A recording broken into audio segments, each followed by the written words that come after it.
सत श्री अकाल न्यूज़ 18 पंजाब ते मैं हां तुहाडे नाल रजिंदर कौर। बुलेटिन की शुरुआत इस वेले दी वड्डी खबर दे नाल। नवी संसद दे निर्माण दा राह साफ हो गया। सेंट्रल विस्टा प्रोजेक्ट ते सुप्रीम कोर्ट ने वड्डा फैसला सुनाया। सुप्रीम कोर्ट ने विस्टा प्रोजेक्ट नूं मंजूरी दे दित्ती है। प्रधानमंत्री नरेंद्र मोदी ने नवी संसद दा नींह पत्थर रखिया सी। महत्वपूर्ण योजना है सेंट्रल विस्टा प्रोजेक्ट के तहत कई होर इमारतां दी उसारी होनी है। तो अंदाजे कि सुप्रीम कोर्ट ने मोदी सरकार के ड्रीम प्रोजेक्ट सेंट्रल विस्टा नूं हरी झंडी दे दी है। इस प्रोजेक्ट के तहत ही संसद की नवी इमारत का निर्माण हो रहा है। हालांकि इसके खिलाफ कई पटिशनां जड़ियां ने सुप्रीम कोर्ट में दायर कीतियां गईयां सन। कोर्ट ने वातावरण कमेटी की रिपोर्ट नूं भी नियमां दे हिसाब दे नाल सही मन्निया है। कोर्ट ने लैंड यूज चेंज करने के इल्जाम की वजह से सेंट्रल विस्टा की वैधता से सवाल खड़े करने वाली पटिशन नूं फिलहाल पेंडिंग रख दिता है। सो इसनूं राहत किया जा सकता है। सुप्रीम कोर्ट ने मोदी सरकार के ड्रीम प्रोजेक्ट सेंट्रल विस्टा नूं हरी झंडी दे दी है। इस प्रोजेक्ट के तहत ही संसद की नवी इमारत का निर्माण हो रहा है और इसके खिलाफ कई पटिशन जड़ियां ने उस सुप्रीम कोर्ट विच पाईयां गईयां सन।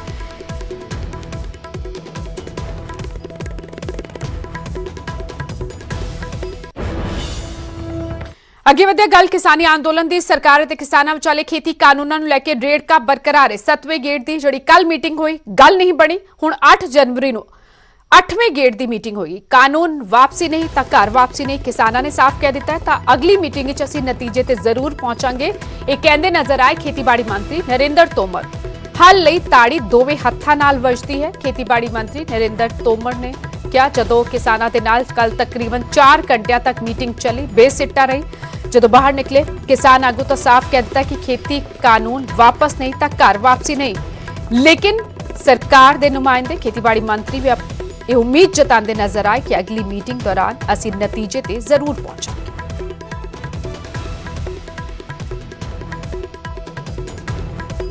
ਅੱਜ ਹੱਥ ਜੋੜਦੇ ਹੋਏ ਨਜ਼ਰ ਆਏ। ਸੋਮ ਪ੍ਰਕਾਸ਼ ਕੀ ਕਹਿ ਰਹੇ ਸੀ ਤੁਹਾਨੂੰ? ਚਲੋ ਸਾਊ ਬੰਦਾ ਵਿਚਾਰਾ ਸ਼ਰੀਫ ਹੈ, ਵਧੀਆ ਬੰਦਾ, ਐਸੀ ਗੱਲ ਨਹੀਂ, ਪਰ ਉਹਦੀ ਨਹੀਂ ਚੱਲਦੀ ਹੋਣੀ ਕਿ ਉਹਦੀ ਨਹੀਂ ਸੁਣਦਾ ਹੋਣਾ ਕੋਈ।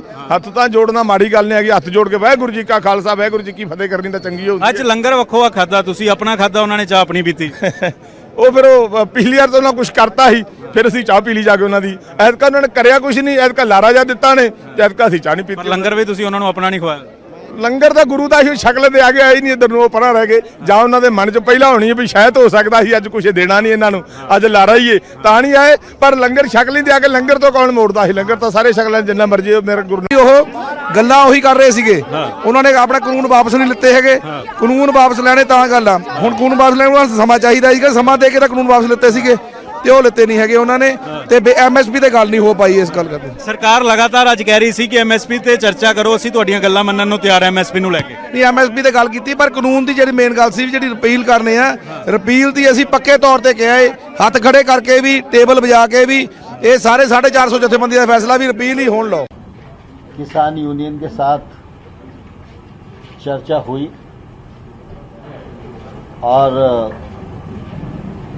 भारत सरकार के 2 कानून नए और 1 संशोधन, ऐसे जो 3 कानूनों के बारे में चर्चा चलती है, उस पर हम लोग चाहते थे कि यूनियन क्लॉज वाइज चर्चा करें, जिससे कि उसमें से रास्ता निकालने में आगे बढ़ सके। इसी पर बात चलती रही। थोड़ा बहुत बात एमएसपी पर भी हुई, लेकिन आज हम कोई निर्णय तक नहीं पहुंच सके और इसलिए यूनियन और सरकार दोनों ने मिलकर तय किया कि 8 तारीख को पुनः 2 बजे बैठेंगे और इस चर्चा को आगे बढ़ाएंगे।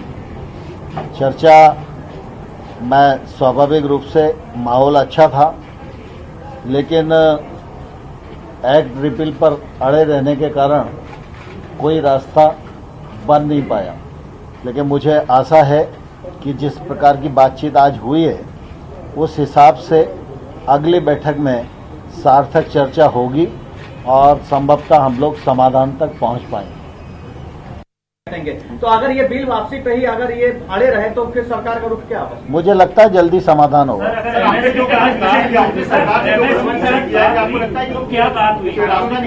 किसानों को भी 2 कदम पीछे आना चाहिए, आपको लगता है? नहीं, स्वाभाविक रूप से रास्ता निकलने के लिए तो तालियां दोनों हाथ से ही बजती हैं ना। सर एमएसपी पे आपने क्या ऑफर किया आज किसानों को, क्या बातचीत हुई थी जो आप बता रहे हैं थोड़ी देर चर्चा एमएसपी पे? देखिए, जब चर्चा सिरे नहीं चढ़ती है तब तक कोई भी निर्णय नहीं होता, और निर्णय नहीं होता तब तक आपको बताया नहीं जा सकता।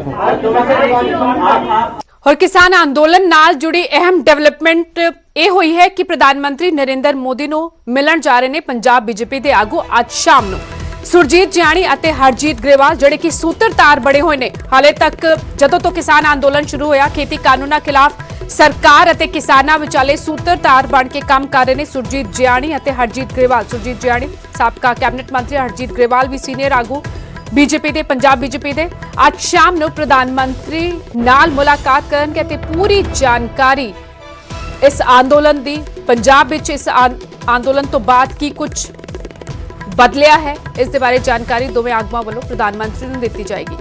ਸਰਕਾਰ ਤੇ ਕਿਸਾਨਾਂ ਵਿਚਾਲੇ ਸੂਤਰਧਾਰ ਦਾ ਕੰਮ ਕਰ ਰਹੇ ਨੇ ਦੋਵੇਂ ਆਗੂ। ਹੋਰ ਤੁਹਾਨੂੰ ਦੱਸ ਦਈਏ ਕਿ ਸੁਰਜੀਤ ਜਿਆਣੀ ਅਤੇ ਹਰਜੀਤ ਗਰੇਵਾਲ ਇਸ ਤੋਂ ਪਹਿਲਾਂ ਜਦੋਂ ਤੋਂ ਕਿਸਾਨੀ ਅੰਦੋਲਨ ਸ਼ੁਰੂ ਹੋਇਆ ਸੀ ਪੰਜਾਬ ਵਿੱਚ ਸ਼ੁਰੂ ਹੋਇਆ, ਇਸ ਤੋਂ ਬਾਅਦ ਦਿੱਲੀ ਦਾ ਰੁਖ ਕੀਤਾ ਕਿਸਾਨਾਂ ਨੇ ਤਾਂ ਲਗਾਤਾਰ ਕੇਂਦਰੀ ਮੰਤਰੀਆਂ ਦੇ ਨਾਲ ਇਹਨਾਂ ਦੀ ਮੁਲਾਕਾਤ ਹੁੰਦੀ ਰਹੀ ਔਰ ਉਮੀਦ ਵੀ ਜਤਾਉਂਦੇ ਰਹੇ ਇਹ ਆਗੂ ਕਿ ਇਸ ਮਸਲੇ ਦਾ ਜਲਦ ਤੋਂ ਜਲਦ ਹੱਲ ਹੋਏਗਾ ਔਰ ਜਲਦ ਤੋਂ ਜਲਦ ਹੱਲ ਨਿਕਲਣਾ ਵੀ ਚਾਹੀਦਾ ਹੈ। ਔਰ ਅੱਜ ਸ਼ਾਮ ਪ੍ਰਧਾਨ ਮੰਤਰੀ ਨੂੰ ਮਿਲਿਆ ਜਾਏਗਾ ਇਹਨਾਂ ਦੋਵੇਂ ਆਗੂਆਂ ਵੱਲੋਂ ਅਤੇ ਪ੍ਰਧਾਨ ਮੰਤਰੀ ਨੂੰ ਮਿਲ ਕੇ ਪੂਰੀ ਜਾਣਕਾਰੀ ਦਿੱਤੀ ਜਾਏਗੀ। ਹਾਲਾਂਕਿ ਪ੍ਰਧਾਨ ਮੰਤਰੀ ਜਾਣੂ ਨੇ ਪੂਰੇ ਅੰਦੋਲਨ ਨੂੰ ਲੈ ਕੇ ਔਰ ਲਗਾਤਾਰ खेती कानूनां दे फायदे भी गिनवाते नजर आए, लेकिन पंजाब विच की कुछ बदलिया जिस तरह बीजेपी आगुआं नूं विरोध का सामना करना पै रहा है। शायद हो सकता है इस मुलाकात दौरान इस बारे भी प्रधानमंत्री नूं दोवें आगू जानकारी दे सकते हैं।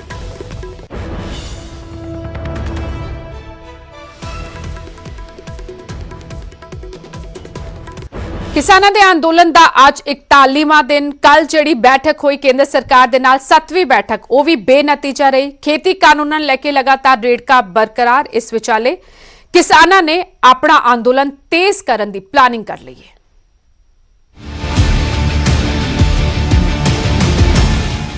नवे साल ते नवे नतीजे की उम्मीद सी पर कोई हल सामने नहीं आया। केंद्र ते किसानां दे विचाले 7वें दौर की मीटिंग बिना किसी सिੱਟੇ ते खत्म हो गई। सरकार MSP ते गल करना चाहुंदी सी, किसान 3 खेती कानून रद्द करवाउण दी मंग ते अड़े सी।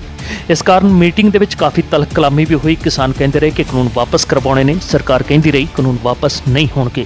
बिंदुवार चर्चा करते हैं पर किसान अपनी मंग ते खड़े रहे। मीटिंग तो बाद खेतीबाड़ी मंत्री ने की किया वो सुनना जरूरी है। किसान यूनियन के साथ चर्चा हुई और भारत सरकार के 2 कानून नए और 1 संशोधन, ऐसे जो 3 कानूनों के बारे में चर्चा चलती है, उस पर हम लोग चाहते थे कि यूनियन क्लॉज वाइज चर्चा करें जिससे कि उसमें से रास्ता निकालने में आगे बढ़ सके। इसी पर बात चलती रही। थोड़ा बहुत बात MSP पर भी हुई, लेकिन आज हम कोई निर्णय तक नहीं पहुंच सके और इसलिए यूनियन और सरकार दोनों ने मिलकर तय किया कि 8 तारीख को पुनः 2 बजे बैठेंगे और इस चर्चा को आगे बढ़ाएंगे। चर्चा में स्वाभाविक रूप से माहौल अच्छा था, लेकिन एक्ट रिपील पर अड़े रहने के कारण कोई रास्ता बन नहीं पाया। लेकिन मुझे आशा है कि जिस प्रकार की बातचीत आज हुई है उस हिसाब से अगली बैठक में सार्थक चर्चा होगी और संभवतः हम लोग समाधान तक पहुंच पाएंगे। लंच ब्रेक के विचाले राज मंत्री सोम प्रकाश ने वखरे तौर पर किसानों को समझाने की कोशिश की, पर किसान इस गल नूं पक्का तार के आए सी कि खेती कानून रद्द ही करवाने हैं। MSP ਤੇ ਕਾਨੂੰਨ ਵਾਪਸੀ ਦੀ ਗੱਲ ਕਰਨੀ ਸੀ ਅੱਜ, ਪਰ ਸਰਕਾਰ ਜਦੋਂ ਤੋਂ ਗੱਲਬਾਤ ਚੱਲੀ ਹੈ ਸਾਡੀ ਅੱਜ 7ਵਾਂ ਰਾਊਂਡ ਹੈ, ਉੱਥੇ ਹੀ ਖੜੀ ਹੈ ਜਿੱਥੋਂ ਗੱਲ ਚੱਲੀ ਸੀ। ਚਰਚਾ ਕਰ ਲਓ ਜੀ, ਕਾਨੂੰਨਾਂ 'ਚ ਕੀ ਖਰਾਬੀ ਹੈ ਉਹ ਵਾਪਸ ਕਰ ਦਿੰਦੇ ਆ, ਜਿਹੜਾ ਉਹਦੇ 'ਚ ਖਰਾਬ ਹੈ ਉਹ ਕੱਢ ਦਿੰਦੇ ਆ। ਕਾਨੂੰਨ ਬਹੁਤ ਅੱਛੇ ਨੇ, ਦੇਸ਼ ਦੇ ਲੋਕ ਇਹ ਕਾਨੂੰਨਾਂ ਨੂੰ ਬਹੁਤ ਅੱਛਾ ਮੰਨਦੇ ਨੇ। ਅਸੀਂ ਪਤਾ ਨਹੀਂ ਬੰਗਲਾਦੇਸ਼ ਦੇ ਆ, ਪਤਾ ਨਹੀਂ ਅਸੀਂ ਪਾਕਿਸਤਾਨ ਦੇ ਆ, ਸਾਨੂੰ ਕਿਸਾਨ ਨਹੀਂ ਸਮਝ ਰਹੇ। ਕਮਾਲ ਹੈ ਖੇਤੀਬਾੜੀ ਮੰਤਰੀ ਦਾ ਇਹ ਬੋਲਣਾ ਕਿ ਦੇਸ਼ ਦੇ ਕਿਸਾਨ ਤਾਂ ਇਹਨੂੰ ਬਹੁਤ ਅੱਛਾ ਚਾਹੁੰਦੇ ਨੇ, ਪਰ ਜਿਹੜੇ ਸੜਕਾਂ ਤੇ ਬੈਠੇ ਨੇ ਉਹ ਕੌਣ ਨੇ? ਚਲੋ ਸਾਊ ਬੰਦਾ ਵਿਚਾਰਾ ਸ਼ਰੀਫ ਹੈ, ਵਧੀਆ ਬੰਦਾ, ਐਸੀ ਗੱਲ ਨਹੀਂ, ਪਰ ਉਹਦੀ ਨਹੀਂ ਚੱਲਦੀ ਹੋਣੀ ਕਿ ਉਹਦੀ ਨਹੀਂ ਸੁਣਦਾ ਹੋਣਾ ਕੋਈ। ਹੱਥ ਤਾਂ ਜੋੜਨਾ ਮਾੜੀ ਗੱਲ ਨਹੀਂ ਹੈਗੀ, ਹੱਥ ਜੋੜ ਕੇ ਵਾਹਿਗੁਰੂ ਜੀ ਕਾ ਖਾਲਸਾ ਵਾਹਿਗੁਰੂ ਜੀ ਕੀ ਫਤਿਹ ਕਰਨੀ ਤਾਂ ਚੰਗੀ ਹੋਊਗੀ। ਅੱਜ ਲੰਗਰ ਵੱਖੋ ਵੱਖ ਖਾਦਾ, ਤੁਸੀਂ ਆਪਣਾ ਖਾਦਾ, ਉਹਨਾਂ ਨੇ ਚਾਹ ਆਪਣੀ ਪੀਤੀ। ਉਹ ਫਿਰ ਉਹ ਪਿਛਲੀ ਵਾਰ ਤਾਂ ਉਹਨਾਂ ਕੁਝ ਕਰਤਾ ਸੀ, ਫਿਰ ਅਸੀਂ ਚਾਹ ਪੀ ਲਈ ਜਾ ਕੇ ਉਹਨਾਂ ਦੀ। ਐਤਕਾ ਉਹਨਾਂ ਨੇ ਕਰਿਆ ਕੁਝ ਨਹੀਂ, ਐਤਕਾ ਲਾਰਾ ਜਾ ਦਿੱਤਾ ਨੇ, ਤੇ ਐਤਕਾ ਅਸੀਂ ਚਾਹ ਨਹੀਂ ਪਰ ਪੀਤੀ। ਲੰਗਰ ਵੀ ਤੁਸੀਂ ਉਹਨਾਂ ਨੂੰ ਆਪਣਾ ਨਹੀਂ ਖਵਾਇਆ। ਲੰਗਰ ਤਾਂ ਗੁਰੂ ਦਾ ਹੀ ਸ਼ਕਲ ਦੇ ਆ ਗਿਆ ਹੀ ਨਹੀਂ, ਇੱਧਰ ਨੂੰ ਉਹ ਪਰਾਂ ਰਹਿ ਗਏ। ਜਾਂ ਉਹਨਾਂ ਦੇ ਮਨ 'ਚ ਪਹਿਲਾਂ ਹੋਣੀ ਹੈ ਵੀ ਸ਼ਾਇਦ ਹੋ ਸਕਦਾ ਸੀ ਅੱਜ ਕੁਝ ਦੇਣਾ ਨਹੀਂ ਇਹਨਾਂ ਨੂੰ, ਅੱਜ ਲਾਰਾ ਹੀ ਏ ਤਾਂ ਨਹੀਂ ਆਏ। ਪਰ ਲੰਗਰ ਸ਼ਕਲ ਹੀ ਦੇ ਆ ਕੇ ਲੰਗਰ ਤੋਂ ਕੌਣ ਮੋੜਦਾ ਸੀ? ਲੰਗਰ ਤਾਂ ਸਾਰੇ ਸ਼ਕਲਾਂ ਜਿੰਨਾ ਮਰਜ਼ੀ ਮੇਰੇ ਗੁਰੂ ਨਾਨਕ। ਗੱਲਾਂ ਉਹੀ ਕਰ ਰਹੇ ਸੀਗੇ, ਉਹਨਾਂ ਨੇ ਆਪਣਾ ਕਾਨੂੰਨ ਵਾਪਸ ਨਹੀਂ ਲਿੱਤੇ ਹੈਗੇ। ਕਾਨੂੰਨ ਵਾਪਸ ਲੈਣੇ ਤਾਂ ਗੱਲ ਆ, ਹੁਣ ਕਾਨੂੰਨ ਵਾਪਸ ਲੈਣ ਨੂੰ ਸਮਾਂ ਚਾਹੀਦਾ ਸੀਗਾ, ਸਮਾਂ ਦੇ ਕੇ ਤਾਂ ਕਾਨੂੰਨ ਵਾਪਸ ਲਿੱਤੇ ਸੀਗੇ ਤੇ ਉਹ ਲਿੱਤੇ ਨਹੀਂ ਹੈਗੇ ਉਹਨਾਂ ਨੇ, ਤੇ MSP ਤੇ ਗੱਲ ਨਹੀਂ ਹੋ ਪਾਈ ਇਸ ਗੱਲ। ਸਰਕਾਰ ਨੇ ਕਿਸਾਨਾਂ ਦੀ ਮੰਗ ਵਿਚਾਰ ਕਰਨ ਦੇ ਲਈ ਤੇ ਦੂਜੇ ਪੱਖਾਂ ਨੂੰ ਵਿਚਾਰਨ ਦੇ ਲਈ ਸਮਾਂ ਲੈ ਲਿਆ ਹੈ। ਹੁਣ 8 ਜਨਵਰੀ ਨੂੰ ਅਗਲੀ ਮੀਟਿੰਗ ਹੋਵੇਗੀ। ਪਿਛਲੀ ਮੀਟਿੰਗ 'ਚ ਮੰਤਰੀਆਂ ਨੇ ਕਿਸਾਨਾਂ ਦੇ ਨਾਲ ਲੰਗਰ ਛਕਿਆ ਸੀ, ਪਰ ਇਸ ਵਾਰ ਅਜਿਹਾ ਨਹੀਂ ਸੀ। ਹਾਲਾਂਕਿ ਮੀਟਿੰਗ ਸ਼ੁਰੂ ਹੋਣ ਮੌਕੇ ਕਿਸਾਨਾਂ ਦੀ ਮੰਗ ਤੇ ਮੰਤਰੀਆਂ, ਅਧਿਕਾਰੀਆਂ ਤੇ ਕਿਸਾਨ ਲੀਡਰਾਂ ਨੇ ਅੰਦੋਲਨ ਦੇ ਦੌਰਾਨ ਜਾਨਾਂ ਗਵਾਉਣ ਵਾਲੇ ਕਿਸਾਨਾਂ ਨੂੰ ਮੌਨ ਰੱਖ ਕੇ ਸ਼ਰਧਾਂਜਲੀ ਦਿੱਤੀ। ਦਿੱਲੀ ਤੋਂ ਪੰਕਜ ਕਪਾਹੀ ਦੇ ਨਾਲ ਨਪਿੰਦਰ ਬਰਾੜ, ਨਿਊਜ਼ 18। 7ਵੇਂ ਦੌਰ ਦੀ ਮੀਟਿੰਗ ਵਿੱਚ ਫੈਸਲਾ ਹੋ ਜਾਣ ਦੀ ਉਮੀਦ ਲਗਾਈ ਜਾ ਰਹੀ ਸੀ, ਪਰ ਇਹ ਉਮੀਦ ਤਰੀ ਦੀ ਤਰੀ ਰਹਿ ਗਈ। ਉਧਰ ਦਿੱਲੀ ਦੀਆਂ ਸਰਹੱਦਾਂ ਤੇ ਬੈਠੇ ਕਿਸਾਨਾਂ ਨੂੰ ਠੰਡ ਹੋਰ ਠਾਰ ਰਹੀ ਹੈ।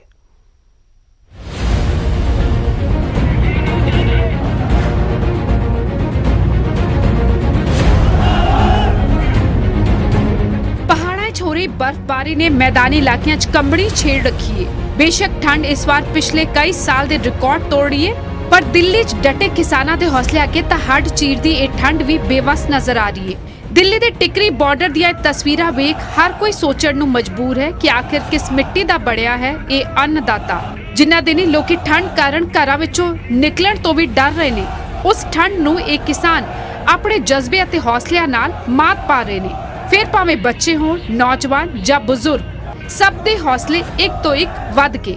ਤਸਵੀਰਾਂ ਦਿੱਲੀ ਦੇ ਟਿਕਰੀ ਬਾਰਡਰ ਦੀਆਂ ਨੇ, ਜਿੱਥੇ ਤਿੰਨੇ ਖੇਤੀ ਕਾਨੂੰਨਾਂ ਖਿਲਾਫ ਨੰਗੇ ਧੜ ਕਿਸਾਨਾਂ ਦਾ ਪ੍ਰਦਰਸ਼ਨ ਜਾਰੀ ਹੈ ਅਤੇ ਐਲਾਨ ਕੀਤਾ ਹੋਇਆ ਹੈ ਕਿ ਜਦੋਂ ਤੱਕ ਇਹ ਕਾਨੂੰਨ ਵਾਪਸ ਨਹੀਂ ਹੁੰਦੇ, ਕਿਸਾਨ ਇਸੇ ਤਰ੍ਹਾਂ ਨੰਗੇ ਧੜ ਆਪਣਾ ਪ੍ਰਦਰਸ਼ਨ ਜਾਰੀ ਰੱਖਣਗੇ।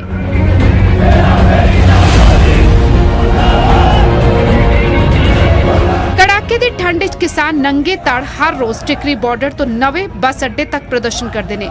ਮਕਸਦ ਇਹ ਹੈ ਕਿ ਇਸ ਹੱਡ ਢਾਰ ਦੀ ਠੰਡ ਵਿੱਚ ਕੱਪੜ ਉਤਾਰ ਕੇ ਸਰਕਾਰ ਨੂੰ ਝੁਕਾਇਆ ਜਾ ਸਕੇ ਅਤੇ ਤਿੰਨੇ ਖੇਤੀ ਕਾਨੂੰਨ ਵਾਪਸ ਕਰਵਾਏ ਜਾਣ। ਟਿਕਰੀ ਬਾਰਡਰ ਤੋਂ ਪ੍ਰਦੀਪ ਧਨਖੜ ਦੇ ਨਾਲ ਬਿਊਰੋ ਰਿਪੋਰਟ, ਨਿਊਜ਼ 18। ਇੱਕ ਪਾਸੇ ਲੰਬੀ ਗੱਲਬਾਤ ਤਾਂ ਦੂਜੇ ਪਾਸੇ ਦਿੱਲੀ ਬਾਰਡਰਾਂ ਤੇ ਬੈਠੇ ਕਿਸਾਨਾਂ ਲਈ ਮੀਂਹ ਚੁਣੌਤੀ ਬਣਿਆ ਹੋਇਆ ਹੈ। ਟਿਕਰੀ ਬਾਰਡਰ ਤੇ ਕੱਲ ਤੋਂ ਕਿਹੜੇ ਹਾਲਾਤ ਬਣੇ, ਸਾਡੇ ਸਹਿਯੋਗੀ ਅਰਸ਼ਦੀਪ ਨੇ ਜਾਇਜ਼ਾ ਲਿਆ। लगातार बारिश हो रही है। 4 जनवरी ਦੀ ਮੀਟਿੰਗ ਵੀ ਜੇ ਅਸੀਂ ਗੱਲ ਕਰੀਏ ਉਸ ਦੇ ਵਿੱਚ ਕੋਈ ਫੈਸਲਾ ਨਹੀਂ ਹੋ ਸਕਿਆ। ਦਿੱਕਤਾਂ ਲਗਾਤਾਰ ਵੱਧ ਰਹੀਆਂ ਨੇ। ਤੁਸੀਂ ਦੇਖ ਸਕਦੇ ਹੋ ਕਿ ਹਲਕੀਆਂ ਕਣੀਆਂ ਇਸ ਵੇਲੇ ਪੈ ਰਹੀਆਂ ਨੇ। ਕਾਫੀ ਤੇਜ਼ ਬਾਰਿਸ਼ ਹੋ ਚੁੱਕੀ ਹੈ। ਸਾਰਾ ਦਿਨ ਵਿੱਚ ਰੁਕ ਕੇ ਬਾਰਿਸ਼ ਹੁੰਦੀ ਰਹੀ ਹੈ। ਦੇਖ ਸਕਦੇ ਹੋ ਕਿ ਦਿੱਕਤਾਂ ਜਿਹੜੀਆਂ ਇੱਥੇ ਲੋਕ ਰਹਿ ਰਹੇ ਨੇ, ਜਿਹੜੇ ਧਰਨੇ ਦੇ ਵਿੱਚ ਆਏ ਹੋਏ ਨੇ, ਉਹਨਾਂ ਦੀਆਂ ਦਿੱਕਤਾਂ ਵੱਧ ਰਹੀਆਂ ਨੇ। ਠੰਡ ਵੀ ਵੱਧ ਰਹੀ ਹੈ ਜਿਵੇਂ ਬਾਰਿਸ਼ ਹੋ ਰਹੀ ਹੈ। 3 ਦਿਨ ਤੋਂ ਲਗਾਤਾਰ ਰੁਕ ਕੇ ਬਾਰਿਸ਼ ਹੋ ਰਹੀ ਹੈ। ਤੁਸੀਂ ਦੇਖ ਸਕਦੇ ਹੋ ਕਿ ਲੱਕੜਾਂ ਪਈਆਂ ਨੇ। ਜਿਹੜਾ ਬਾਲਣ ਹੈ ਉਸ ਦਾ ਵੀ ਡਰ ਹੈ ਕਿ ਬਾਲਣ ਗਿੱਲਾ ਹੋ ਰਿਹਾ ਹੈ। ਕਾਫੀ ਜਿਹੜੀਆਂ ਮੁਸ਼ਕਲਾਂ ਨੇ ਉਹ ਜ਼ਰੂਰ ਵੱਧਦੀਆਂ ਨਜ਼ਰ ਆ ਰਹੀਆਂ ਨੇ। ਬਾਪੂ ਜੀ, ਬਾਰਿਸ਼ ਹੋ ਰਹੀ ਹੈ ਲਗਾਤਾਰ, ਕੀ ਕਹਿਣਾ ਚਾਹੋਗੇ? ਦਿੱਕਤਾਂ ਵੱਧ ਰਹੀਆਂ ਨੇ। ਸਤਿ ਸ਼੍ਰੀ ਅਕਾਲ। ਠੀਕ ਠਾਕ ਹੈ, ਵਧੀਆ, ਕੋਈ ਪ੍ਰੋਬਲਮ ਨਹੀਂ ਹੈ। ਅਸੀਂ ਆਦਾ ਪ੍ਰਬੰਧ ਕੀਤਾ, ਦੇਖ ਲਓ, ਆਜੋ ਅੰਦਰ, ਆਜੋ। ਲਾਈਟ ਵੀ ਹੈ ਨਹੀਂ, ਲਾਈਟ ਵੀ ਆਹ ਦੇਖੋ ਜੀ, ਹਾਂਜੀ ਹਾਂਜੀ, ਆਹ ਦੇਖੋ ਜੀ, ਹਾਂਜੀ ਆਜੋ ਅੰਦਰ ਆਜੋ। ਤੁਸੀਂ ਦੇਖ ਸਕਦੇ ਹੋ ਕਿ ਥੱਲੇ ਜਿਹੜੇ ਬਿਸਤਰੇ ਲਾਏ ਗਏ ਸੀ ਉੱਥੇ ਪਾਣੀ ਆ ਚੁੱਕਿਆ, ਇਸ ਕਰਕੇ ਟਰਾਲੀਆਂ ਦੇ ਵਿੱਚ ਸ਼ਿਫਟ ਹੋ ਗਏ ਨੇ ਸਾਰੇ ਲੋਕ। ਦੂਸਰੇ ਪਾਸੇ ਜਿਹੜਾ ਡਿਵਾਈਡਰ ਹੈਗਾ ਉਸ ਦੇ ਵਿੱਚ ਆਸਰਾ ਲੈਣ ਦੇ ਲਈ ਜਗ੍ਹਾ ਬਣਾਈ ਗਈ ਹੈ। ਬਾਰਿਸ਼ ਦੇ ਕਰਕੇ ਜੇ ਦਿੱਕਤ ਆਉਂਦੀ ਹੈ, ਕਿਉਂਕਿ ਪਹਿਲਾਂ ਥੱਲੇ ਡੇਰੇ ਲਾਏ ਗਏ ਸੀ, ਤਾਂ ਇੱਕ ਆਸਰਾ ਬਣਾਇਆ ਗਿਆ ਡਿਵਾਈਡਰ ਦੇ ਥੱਲੇ ਵੀ। ਤੁਸੀਂ ਦੇਖ ਸਕਦੇ ਹੋ ਕਿ ਦਿੱਕਤਾਂ ਜ਼ਰੂਰ ਆ ਰਹੀਆਂ ਨੇ, ਪਰ ਨਾਲ ਹੱਲ ਵੀ ਲੱਭ ਲਏ ਗਏ ਨੇ। ਦਿੱਕਤਾਂ ਆ ਰਹੀਆਂ ਨੇ ਪਰ ਹੱਲ ਲੱਭ ਲਏ ਗਏ ਨੇ। ਬੱਚੇ ਆਏ ਹੋਏ ਨੇ। ਕਿਹੜੇ ਪਿੰਡੋਂ ਆਏ ਹੋ ਜੀ? ਰਾਮਾ ਪਿੰਡ, ਜ਼ਿਲ੍ਹਾ ਮੋਗਾ ਜੀ। ਪਿੰਡ ਰਾਮਾ, ਜ਼ਿਲ੍ਹਾ ਮੋਗਾ ਜੀ। ਅੱਛਾ, ਕਿੰਨੇ ਦਿਨ ਹੋ ਗਏ ਆਇਆਂ ਨੂੰ? ਸਾਨੂੰ ਜੀ ਪਹਿਲਾਂ 18 ਦੇ ਲਗਾਤਾਰ ਹੈ ਕਿ 26 ਤਰੀਕ ਦੇ ਸ਼ੁਰੂ ਤੋਂ ਆਏ ਜੀ। ਤੇ ਜਿਵੇਂ ਅਸੀਂ ਦੇਖ ਰਹੇ ਹਾਂ ਵੀ ਪਹਿਲਾਂ ਟਰਾਲੀਆਂ 'ਚ ਆਸਰਾ ਲਿਆ ਸੀ, ਹੁਣ ਤੁਸੀਂ ਇੱਥੇ ਇੰਤਜ਼ਾਮ ਕੀਤਾ ਹੈ ਤੇ ਦਿੱਕਤਾਂ ਆ ਰਹੀਆਂ ਨੇ। ਅੱਜ ਦੀ ਮੀਟਿੰਗ 'ਚ ਵੀ ਕੋਈ ਫੈਸਲਾ ਨਹੀਂ ਹੋ ਸਕਿਆ। ਕੀ ਇਰਾਦਾ, ਕੀ ਰਣਨੀਤੀ ਹੈ? ਅਸੀਂ ਤਾਂ ਹੀ ਬਹਿ ਕੇ ਜਾਵਾਂਗੇ ਬਸ, ਅਸੀਂ ਜਾਣਾ ਨਹੀਂ ਗਾ। ਉਹਨਾਂ ਚਿਰ ਜਾਣਾ ਨਹੀਂ, ਅਸੀਂ ਇੱਥੇ ਹੀ ਰਹਿਣਾ। ਅਸੀਂ ਬਾਬਾ ਸਾਡੀ ਜਾਨ ਚਲੀ ਜਾਵੇ, ਇੱਥੇ ਹੀ ਰਹਿਣਾ ਅਸੀਂ। ਉਹ ਬੱਚਿਆਂ ਨੂੰ ਨਿੱਕੇ ਨਿੱਕੇ ਦੇ ਹੱਥ ਨਾਲ ਉਹਨਾਂ ਨੂੰ 8 ਦਿਨ ਹੋ ਗਏ, ਜਿਹਨਾਂ ਦੇ ਫਾਈਨਲ ਨਿਬੜਦਾ ਜਾਣਾ ਨਹੀਂ। ਅਸੀਂ ਭਿੱਜਾਂਗੇ ਜੀ, ਅਸੀਂ ਭਿੱਜਾਂਗੇ। ਕੋਈ ਸਾਨੂੰ ਪ੍ਰੋਬਲਮ ਹੈ ਨਹੀਂ, ਕੋਈ ਏਡੀ ਸਾਨੂੰ ਉਮੀਦ ਹੀ ਨਹੀਂ ਹੈ। ਦਿੱਕਤਾਂ ਲਗਾਤਾਰ ਵੱਧ ਰਹੀਆਂ ਨੇ, ਪਰ ਉਸ ਦੇ ਚੱਲਦੇ ਹੱਲ ਵੀ ਲੱਭ ਲਏ ਗਏ ਨੇ। ਤੁਸੀਂ ਦੇਖ ਸਕਦੇ ਹੋ ਕਿ ਥੱਲੇ ਜਿਹੜਾ ਇੰਤਜ਼ਾਮ ਕੀਤਾ ਗਿਆ ਸੀ ਉੱਥੇ ਦਿੱਕਤ ਆਈ, ਬਾਰਿਸ਼ ਦਾ ਪਾਣੀ ਆਇਆ ਤਾਂ ਟਰਾਲੀਆਂ ਦੇ ਵਿੱਚ ਸ਼ਿਫਟ ਹੋ ਗਏ। ਬਜ਼ੁਰਗ ਆਏ ਹੋਏ ਨੇ ਬਹੁਤ ਸਾਰੇ। ਬਾਰਿਸ਼ ਲਗਾਤਾਰ 3 ਦਿਨਾਂ ਤੋਂ ਬਾਰਿਸ਼ ਦਾ ਜਿਹੜਾ ਮਾਹੌਲ ਹੈਗਾ ਉਹ ਬਣਿਆ ਹੋਇਆ। ਰੁਕ ਰੁਕ ਕੇ ਬਾਰਿਸ਼ ਹੋ ਰਹੀ ਹੈ, ਲੇਕਿਨ ਵਿੱਚ ਵਿੱਚ ਤੇਜ਼ ਬਾਰਿਸ਼ ਹੋ ਰਹੀ ਹੈ। ਦਿੱਕਤਾਂ ਦੇ ਬਾਵਜੂਦ ਡਟੇ ਹੋਏ ਨੇ ਕਿਸਾਨ ਤੇ ਕਹਿਣਾ ਉਹੀ ਹੈ ਕਿ ਜਦ ਤੱਕ ਕਾਨੂੰਨ ਨਹੀਂ ਰੱਦ ਹੁੰਦੇ ਉਦੋਂ ਤੱਕ ਇੱਥੇ ਹੀ ਰਵਾਂਗੇ, ਡਟੇ ਰਵਾਂਗੇ। ਟਿਕਰੀ ਬਾਰਡਰ ਤੋਂ ਕੈਮਰਾਮੈਨ ਲਾਲਤਾ ਪ੍ਰਸਾਦ ਦੇ ਨਾਲ ਅਰਸ਼ਦੀਪ ਅਰਸ਼ੀ, ਨਿਊਜ਼ 18। ਅੱਗੇ ਵਧਿਆ। ਕੋਵਿਡ-19 ਮਹਾਮਾਰੀ ਨੇ ਆਪਸੀ ਨਿਰਭਰਤਾ ਦੀ ਭਾਵਨਾ ਨੂੰ ਮਜ਼ਬੂਤ ਕੀਤਾ ਹੈ, ਜਿਸ ਨਾਲ ਪੂਰਾ ਦੇਸ਼ ਇਸ ਮੁਸੀਬਤ ਦਾ ਇਕਜੁੱਟ ਹੋ ਕੇ ਮੁਕਾਬਲਾ ਕਰ ਸਕੇ। ਵੈਕਸੀਨੇਸ਼ਨ ਦੇ ਐਲਾਨ ਤੋਂ ਬਾਅਦ ਜ਼ਰੂਰਤ ਹੋਏਗੀ ਕਿ ਅਸੀਂ ਆਪਣਾ ਮੋਹਰੀ ਯੋਗਦਾਨ ਦਈਏ, ਜਿਸ ਨਾਲ ਅਸੀਂ ਇੱਕੋ ਸਮੇਂ ਵਾਇਰਸ ਨੂੰ ਹਰਾਉਣ ਵੱਲ ਕਦਮ ਵਧਾ ਸਕੀਏ। ਅਤੇ ਨੈਟਵਰਕ 18 ਇਸ ਮੁਹਿੰਮ ਵਿੱਚ ਹਰ ਕਦਮ ਤੇ ਤੁਹਾਡੇ ਨਾਲ ਹੋਏਗਾ। ਜਦ ਤੱਕ ਸਾਰੇ ਸੁਰੱਖਿਅਤ ਨਹੀਂ ਹੁੰਦੇ ਉਦੋਂ ਤੱਕ ਕੋਈ ਸੁਰੱਖਿਅਤ ਨਹੀਂ। ਇਸ ਸੋਚ ਦੇ ਆਧਾਰ ਤੇ ਕੈਂਪੇਨ ਸੰਜੀਵਨੀ ਦਾ ਮਕਸਦ ਇਹ ਸੁਨਿਸ਼ਚਿਤ ਕਰਨਾ ਹੈ ਕਿ ਵੈਕਸੀਨ ਪਾਣਾ ਸਾਰੇ ਭਾਰਤੀਆਂ ਦਾ ਹੱਕ ਹੈ।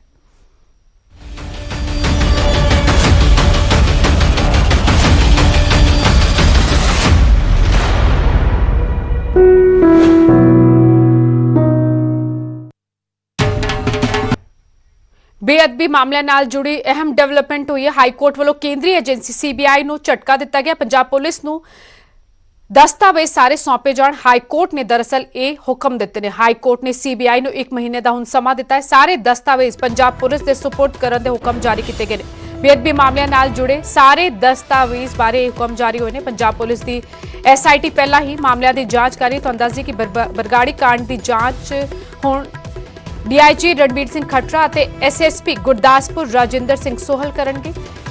ਡੇਰਾ ਸਮਰਥਕ ਸ਼ਕਤੀ ਸਿੰਘ ਅਤੇ ਸੁਖਵਿੰਦਰ ਸਿੰਘ ਨੇ ਆਪਣੇ ਖਿਲਾਫ ਚੱਲ ਰਹੀ ਜਾਂਚ ਨੂੰ ਦਰਅਸਲ ਚੈਲੰਜ ਕੀਤਾ ਸੀ, ਜਿਸ ਤੇ ਸੁਣਵਾਈ ਕਰਦੇ ਹੋਏ ਹਾਈ ਕੋਰਟ ਨੇ ਇਹ ਹੁਕਮ ਦਿੱਤਾ। ਉਧਰ ਮੁੱਖ ਮੰਤਰੀ ਕੈਪਟਨ ਅਮਰਿੰਦਰ ਸਿੰਘ ਨੇ ਵੀ ਫੈਸਲੇ ਦਾ ਸਵਾਗਤ ਕੀਤਾ ਹੈ ਅਤੇ ਕਿਹਾ ਹੈ ਕਿ ਹਾਈ ਕੋਰਟ ਨੇ ਉਹਨਾਂ ਦੇ ਸਟੈਂਡ ਤੇ ਮੁਹਰ ਲਗਾ ਦਿੱਤੀ। ਸੀਬੀਆਈ ਹਾਈ ਕੋਰਟ ਦਾ ਹੁਕਮ ਮੰਨੇ ਅਤੇ ਫਾਈਲਾਂ ਮੋੜੇ।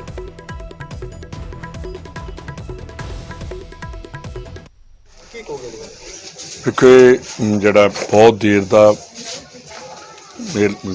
ਲਮਕ ਰਿਹਾ ਸੀ ਕੇਸ ਔਰ ਡਿਲੇ ਹੋ ਰਹੀ ਸੀ, ਹਾਈ ਕੋਰਟ ਨੇ ਬਹੁਤ ਵਧੀਆ ਡਿਸੀਜਨ ਲਿਆ ਔਰ ਮੈਂ ਵੈਲਕਮ ਕਰਦਾ ਆਨਰੇਬਲ ਕੋਰਟ ਦਾ ਕਿ ਉਹਨਾਂ ਨੇ ਸਿੱਖਾਂ ਦੀਆਂ ਭਾਵਨਾਵਾਂ ਔਰ ਜੋ ਉਸ ਟਾਈਮ ਦੇ ਉੱਤੇ ਲੋਕਾਂ ਦੀਆਂ ਇੰਨੇ ਹਰਟ ਹੋਏ ਸੀਗੇ, ਸੀਬੀਆਈ ਨੇ ਗਵਰਨਮੈਂਟ ਆਫ ਇੰਡੀਆ ਨੇ ਕੇਸ ਪਾ ਕੇ ਇਹਨੂੰ ਡਿਲੇ ਕੀਤਾ।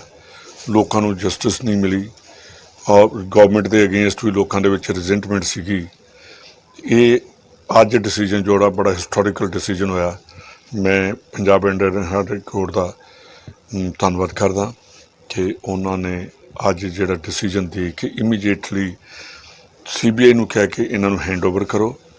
ਔਰ ਪਹਿਲਾਂ ਵੀ ਜਿਹੜੇ ਡਿਸੀਜਨ ਹੁੰਦੇ ਰਹੇ ਨੇ ਕਿ ਟਾਈਮ ਟੂ ਟਾਈਮ ਸੀਬੀਆਈ ਨੂੰ ਕਿਹਾ ਗਿਆ, ਵਿਧਾਨ ਸਭਾ ਨੇ ਕਿਹਾ, ਚੀਫ ਮਿਨਿਸਟਰ ਸਾਹਿਬ ਨੇ ਗਵਰਨਮੈਂਟ ਆਫ ਇੰਡੀਆ ਨੂੰ ਲੈਟਰਸ ਲਿਖੀਆਂ, ਪਰ ਕਿਤੇ ਨਾ ਕਿਤੇ ਜਿਹੜੀ ਗਵਰਨਮੈਂਟ ਆਫ ਇੰਡੀਆ ਸੀ ਉਹਦਾ ਜੋ ਮੋਟਿਵ ਸੀ ਅਕਾਲੀ ਦਲ ਦੇ ਨਾਲ ਰਲ ਕੇ ਤੇ ਇਹਦੀਆਂ ਜਿਹੜੀਆਂ ਪਰਤਾਂ ਨਾ ਖੁੱਲ੍ਹ ਜਾਣ, ਇਹਦੇ ਵਿੱਚ ਕਿਹਦੀ ਕੌਂਸਪੀਰੇਸੀ ਕਿਹਦੀ ਹੈ, ਕੌਣ ਇਹਦੇ ਪਿੱਛੇ ਹੈ, ਤੇ ਬਹੁਤ ਜਲਦੀ ਹੁਣ ਅਸੀਂ ਇਹਦੇ 'ਤੇ ਐਕਸ਼ਨ ਲਵਾਂਗੇ ਔਰ ਜਿਹੜੇ ਕਲਪਰੇਟ ਨੇ ਉਹਨਾਂ ਦੇ ਅਗੇਂਸਟ ਜਿਹੜੀ ਆ ਸੀਬੀਆਈ ਕੋਲ ਜਿਸ ਦਿਨ ਫਾਈਲ ਆ ਗਈ ਅਸੀਂ ਇਮੀਡੀਏਟਲੀ ਇਹਦੇ 'ਤੇ ਐਕਸ਼ਨ ਲੈ ਲਾਂਗੇ। Punjab and Haryana high court ਉਹਨਾਂ ਨੇ ਡਾਇਰੈਕਟ ਕੀਤਾ ਸੀਬੀਆਈ ਨੂੰ ਕਿ ਜਿੰਨਾ ਵੀ ਰਿਕਾਰਡ ਉਹਨਾਂ ਕੋਲ ਬੇਅਦਬੀ ਦੇ ਮਾਮਲੇ ਦਾ ਵਿੱਚ ਹੈ ਉਹਨਾਂ ਕੋਲ ਉਹ ਸਾਰਾ ਜਿਹੜਾ 1 ਮਹੀਨੇ ਦੇ ਅੰਦਰ ਜਿਹੜੀ ਹੈਗੀ ਹੈ ਪੰਜਾਬ ਦੀ ਜਾਂਚ ਏਜੰਸੀ ਨੂੰ ਦਿੱਤਾ ਜਾਵੇ। ਸੋ ਇਹ ਕੋਰਟ ਦਾ ਨਿਰਣੇ ਹੈ ਇਹ ਵੀ, ਕਿਉਂਕਿ ਬਜਾਏ 2 ਏਜੰਸੀਆਂ ਜਾਂਚ ਕਰਨ ਸੋ ਇੱਕ ਏਜੰਸੀ ਨਾਲ ਜਿਹੜਾ ਹੈਗਾ ਕੰਮ ਛੇਤੀ ਨਿਪਟ ਚੜੇਗਾ। ਤਾਂ ਲੱਗਦਾ ਹਜੇ ਤੱਕ ਜਿਹੜੀ ਜਾਂਚ ਹੋ ਰਹੀ ਸੀਗੀ ਸਹੀ ਹੋ ਰਹੀ ਸੀਗੀ ਜਾਂ ਕਿਉਂਕਿ ਕਾਫੀ ਸਮਾਂ ਹੋ ਚੁੱਕਾ ਇਸ ਜਾਂਚ ਨੂੰ ਵੀ। देखो ऐसा है, जांच चल रही है, मैं हाले कुछ ऐसे उत्ते कमेंट नहीं करना। ਬਿਸ਼ੰਬਰ ਪਿੱਟੂ ਜ਼ਿਆਦਾ ਜਾਣਕਾਰੀ ਦੇ ਨਾਲ ਜੁੜ ਚੁੱਕੇ ਨੇ। ਬਿਸ਼ੰਬਰ, ਹੁਣ ਹਾਈ ਕੋਰਟ ਵੱਲੋਂ ਹੁਕਮ ਜਾਰੀ ਕਰਤੇ ਗਏ ਨੇ ਅਤੇ ਇਹ ਮੰਨਿਆ ਜਾਏ ਕਿ ਐਸਆਈਟੀ ਦੀ ਜਾਂਚ ਵਿੱਚ ਵੀ ਤੇਜ਼ੀ ਆਏਗੀ ਔਰ ਐਸਆਈਟੀ ਦੇ ਜਿਹੜੇ ਮੈਂਬਰ ਨੇ ਮੁਖੀ ਨੇ ਉਹਨਾਂ ਦਾ ਕੋਈ ਬਿਆਨ ਇਸ ਪੂਰੇ ਹੁਕਮਾਂ ਤੇ, ਹਾਈ ਕੋਰਟ ਦੇ ਹੁਕਮਾਂ ਤੇ? ਇਹਨੇ ਬਿਲਕੁਲ ਜੋ ਜਿਹੜੇ ਐਸਆਈਟੀ ਬਣਾਈ ਸੀ ਜੋ ਬਰਗਾੜੀ ਕਾਂਡ ਦੀ ਜਾਂਚ ਕਰਨਾ ਸੀ। ਜੇ ਬਰਗਾੜੀ ਕਾਂਡ ਦਾ ਤੁਹਾਨੂੰ ਪਤਾ ਵੀ ਜੋ ਇਲੈਕਸ਼ਨਾਂ ਤੋਂ ਪਹਿਲਾਂ ਜੋ ਅਕਾਲੀ ਸਰਕਾਰ ਦੇ ਟਾਈਮ ਕਾਂਡ ਹੋਇਆ ਸੀ ਉਹਦੀ ਜਾਂਚ ਕਰਨ ਵਾਸਤੇ ਜੋ ਹੁਣ ਪੰਜਾਬ ਸਰਕਾਰ ਵੱਲੋਂ ਜੋ ਐਸਆਈਟੀ ਬਣਾਈ ਉਹਨਾਂ ਵਿੱਚ 2 ਮੈਂਬਰ ਸਰਦਾਰ ਰਮਦੀਪ ਸਿੰਘ ਖੱਟਰ ਜੋ ਡੀਆਈਜੀ ਨੇ ਔਰ ਐਸਐਸਪੀ ਗੁਰਦਾਸਪੁਰ ਸਿੰਘ ਸੋਹਣਾ ਦੀ ਡਿਊਟੀ ਲਾਈ ਗਈ ਹੈ। ਜਦੋਂ ਐਸਐਸਪੀ ਗੁਰਦਾਸਪੁਰ ਉਹਨਾਂ ਨਾਲ ਖੁਦ ਮੇਰੀ ਇਹ ਗੱਲ ਹੋਈ ਹੈ, ਉਹਨਾਂ ਨੇ ਇਹ ਕੱਲ ਮੰਨਿਆ ਕਿ ਰਮਦੀਪ ਸਿੰਘ ਖੱਟਰ ਜੀ ਜੋ ਡੀਆਈਜੀ ਨੇ ਔਰ ਐਸਐਸਪੀ ਰਜਿੰਦਰ ਸਿੰਘ ਸੋਲ ਜੋ ਗੁਰਦਾਸਪੁਰ ਇਸ ਟਾਈਮ ਤੈਨਾਤ ਹੈ, ਉਹਨਾਂ ਦੀ ਜਾਂਚ ਦੀ ਡਿਊਟੀ ਲਾਈ ਗਈ ਔਰ ਸਰਕਾਰ ਵੱਲੋਂ ਉਹਨਾਂ ਨੂੰ ਲੈਟਰ ਵਗੈਰਾ ਜੋ ਜਾਰੀ ਕਰਤਾ ਜਾ ਰਿਹਾ ਔਰ ਜਲਦੀ ਹੀ ਲੈਟਰ ਪਹੁੰਚੇਗਾ ਔਰ ਜਿਹਨਾਂ ਵਿੱਚ ਜਲਦ ਤੋਂ ਜਲਦ ਜਾਂਚ ਸ਼ੁਰੂ ਕੀਤੀ ਜਾਏਗੀ ਔਰ ਜਾਂਚ ਸ਼ੁਰੂ ਕਰਨ ਤੋਂ ਬਾਅਦ ਜਲਦੀ ਹੀ ਇਹਦਾ ਜੋ ਰਿਜ਼ਲਟ ਆ ਉਹ ਲੋਕਾਂ ਸਾਹਮਣੇ ਆਏਗਾ, ਕਿਉਂਕਿ ਇਹ ਬਰਗਾੜੀ ਕਾਂਡ ਕਾਫੀ ਹਾਈਲਾਈਟ ਹੋਇਆ ਸੀ ਔਰ ਪੰਜਾਬ ਵਿੱਚ ਇਸ ਚੀਜ਼ ਨੂੰ ਲੈ ਕੇ ਕਾਫੀ ਹੰਗਾਮੇ ਵੀ ਹੋਏ ਸੀ। ਉਸ ਟਾਈਮ ਕਾਫੀ ਧਰਨੇ ਮੁਜ਼ਾਹਰੇ ਹੋਏ ਸੀ, ਜਿਹਦੇ ਚੱਲ ਕੇ ਇਹ ਜਿਹੜੀ ਜਾਂਚ ਕਾਫੀ ਚਿਰ ਲਟ ਗਈ। ਉਹ ਹਾਈ ਕੋਰਟ ਦੇ ਫੈਸਲੇ ਆਉਣ ਤੋਂ ਬਾਅਦ ਜੇ ਪੰਜਾਬ ਸਰਕਾਰ ਜਿਹੜੀ ਜਾਂਚ ਹੈ ਇਹਨਾਂ ਅਧਿਕਾਰੀਆਂ ਨੂੰ ਸੌਂਪ ਦਿੱਤੀ ਆ। ਜੀ ਸ਼ੁਕਰੀਆ ਬਿਸ਼ੰਬਰ ਤਮਾਮ ਜਾਣਕਾਰੀ ਲਈ।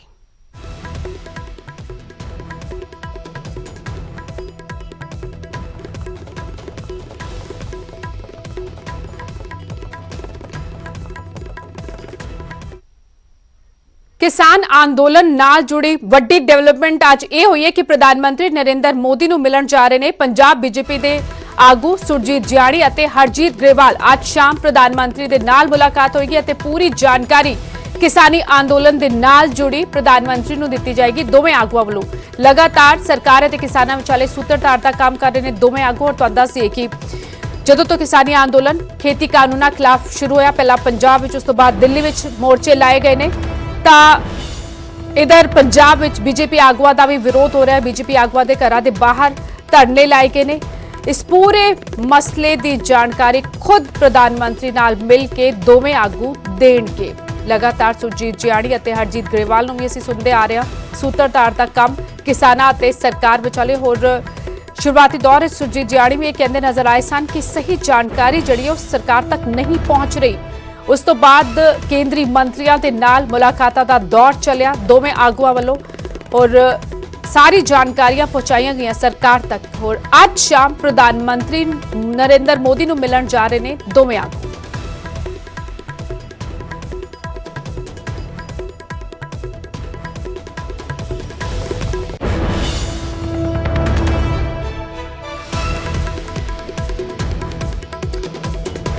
और सीधा रुख करते हैं दिल्ली का पंकज कपाही जुड़ चुके हैं। पंकज, सुरजीत जियाणी हरजीत ग्रेवाल जिहड़े कि सूत्रधार का काम कर रहे हैं केंद्र ते किसानां विचाले अज प्रधानमंत्री नूं मिलन जा रहे हैं। प्रधानमंत्री नूं किसानी आंदोलन नाल जुड़ी हर खबर और पंजाब विच की कुछ डेवलपमेंट होया, किस तरह बीजेपी आगुआं दा विरोध होया, किस बारे सब चीज़ां बारे जानकारी दी जाएगी। पंकज, ਇਸ ਵੇਲੇ ਪ੍ਰਧਾਨ ਮੰਤਰੀ ਖੁਦ ਫੀਡਬੈਕ ਜਿਹੜੀ ਹੈ ਉਹ ਪੂਰੇ ਮਾਮਲੇ ਦੀ ਲੈਣਾ ਚਾਹ ਰਹੇ ਕਿ ਮਸਲੇ ਦਾ ਹੱਲ ਨਿਕਲੇਗਾ ਕਿਵੇਂ। ਔਰ ਸੁਰਜੀਤ ਕੁਮਾਰ ਜੈਨੀ ਤੇ ਹਰਜੀਤ ਸਿੰਘ ਗਰੇਵਾਲ ਦੋ ਅਜਿਹੇ ਆਗੂ ਨੇ ਜੋ ਲਗਾਤਾਰ ਸਰਕਾਰ ਅਤੇ ਕਿਸਾਨਾਂ ਦੇ ਵਿਚਾਲੇ ਗੱਲਬਾਤ ਕਰ ਰਹੇ ਨੇ ਔਰ ਅੱਜ ਪ੍ਰਧਾਨ ਮੰਤਰੀ ਨਾਲ ਸ਼ਾਮ ਨੂੰ ਮੁਲਾਕਾਤ ਹੋਣ ਜਾ ਰਹੀ ਹੈ।